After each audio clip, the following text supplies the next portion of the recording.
प्रधानमंत्री जी ने स्पष्ट संदेश दुनिया को भी दिया है कि हम जो आतंकी थे उसको छोड़ेंगे नहीं।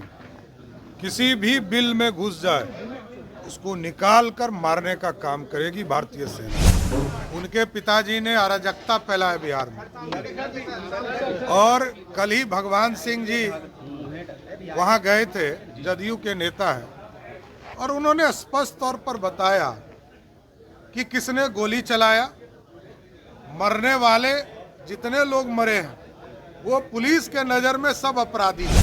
बंटवारा तो 1947 में हुआ था कि धर्म के आधार पर देश बने थे, और जो भारत में रहने वाले हैं, भारतीय जनता पार्टी और एनडीए का स्पष्ट मानना है कि जो भारत में रहते हैं वो भारतीय हैं, वो सभी धर्म के लोग रह सकते हैं। पीएम मोदी की मन की बात कार्यक्रम खत्म होते ही आतंकवादियों पर बरसे डिप्टी सीएम सम्राट चौधरी। आपको बता दें कि पहलगांव में जिस तरीके से आतंकी गतिविधियों को अंजाम दिया गया, उसके बाद डिप्टी सीएम सम्राट चौधरी कह रहे हैं कि आतंकियों को बिल से निकाल कर मारा जाएगा। सुनवा रहे हम क्या कुछ कह रहे हैं डिप्टी सीएम सम्राट चौधरी।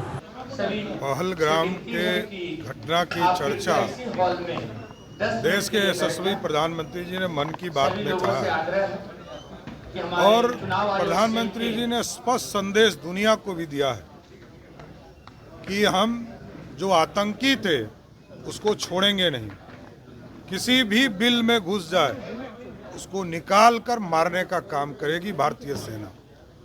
इसलिए किसी भी हालत में भारत की सेना भारत के गौरव को आगे ले जाने का काम करेगी, और प्रधानमंत्री नरेंद्र मोदी जी के नेतृत्व में ये भारत विकसित हो रहा है, उसकी पूरी मन की बात में उन्होंने चर्चा किया।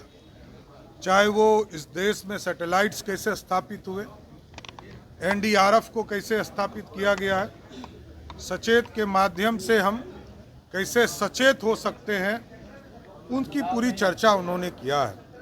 और इस भारत में जो गौरवशाली इतिहास रहा है, अप्रैल माह में और मई माह में गांधी जी के बारे में बताया, किस तरह सत्याग्रह बिहार से उन्होंने शुरू किया और इस भारत को आज़ादी दिलाने का काम किया। इसलिए मोदी जी जब मन की बात करते हैं तो देश के युवा को प्रेरणा देते हैं, प्रेरणा के स्रोत बनते हैं, भारत को समृद्ध बनाने का प्रयास करते हैं। लेकिन मणिशंकर ये कह रहे हैं कि बंटवारा के कारण ही हुआ है, बंटवारे के दर के कारण घटना घटी है। क्यों ऐसी बातें कांग्रेस की?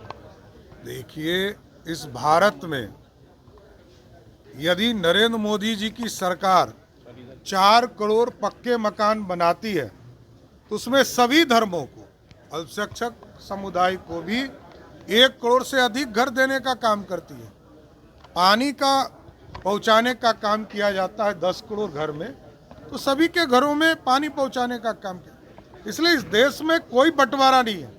बंटवारा तो 1947 में हुआ था कि धर्म के आधार पर देश बने थे, और जो भारत में रहने वाले हैं, भारतीय जनता पार्टी और एनडीए का स्पष्ट मानना है कि जो भारत में रहते हैं वो भारतीय हैं, वो सभी धर्म के लोग रह सकते हैं। तेजस्वी कह रहे हैं दोनों डिप्टी सीएम डरपोक हैं, सीधे तौर पर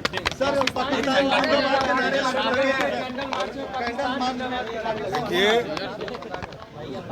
कैंडल मार्च और आज भारत को एक होने की जरूरत है।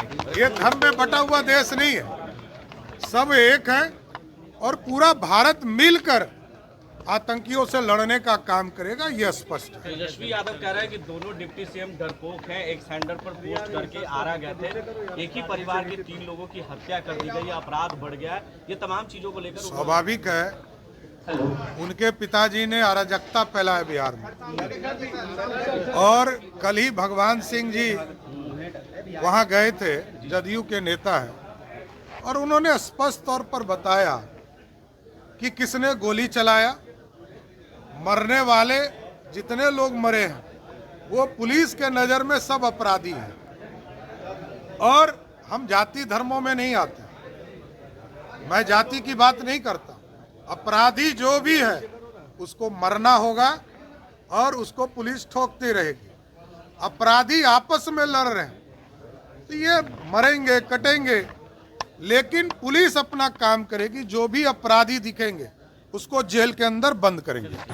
तो आपने सम्राट चौधरी को सुना, आतंकवादियों को लेकर हमलावर होते हुए दिखाई दे रहे हैं और कह रहे हैं प्रधानमंत्री मोदी 7 लफ्ज़ों में कह दिए कि आतंकवादियों को बख्शा नहीं जाएगा। वहीं उनसे जब सवाल किया गया जिस तरीके से भोजपुर में गोलीबारी कांड को लेकर, उस पर भी कह रहे हैं कि जो लोग मरे हैं वो आपराधिक छवि के थे। क्या कुछ कह रहे थे डिप्टी सीएम सम्राट चौधरी, आपने सुना इस वीडियो में। इस वीडियो के माध्यम से अपनी प्रतिक्रिया जरूर दें और ऐसे ही खबरों से रूबरू होने के लिए देखते रहिए आगाज़ फर्स्ट न्यूज़।